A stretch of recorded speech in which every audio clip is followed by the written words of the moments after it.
শুধু ভক্তবৃন্দ, আগামী 6 ফাল্গুন থেকে 8ই ফাল্গুন আমাদের কৈলাসধাম আশ্রমে মায়ের তারা মায়ের বাৎসরিক অনুষ্ঠান।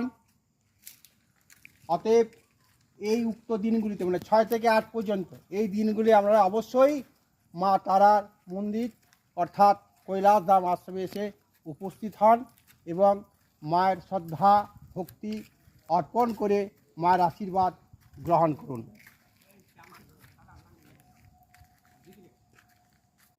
কৈলাসধাম আশ্রমে মা তারার বাৎসরিক পূজা অনুষ্ঠানের জন্য আজ থেকে মায়ের প্রতিমা এবং মন্দির সাজানো হচ্ছে।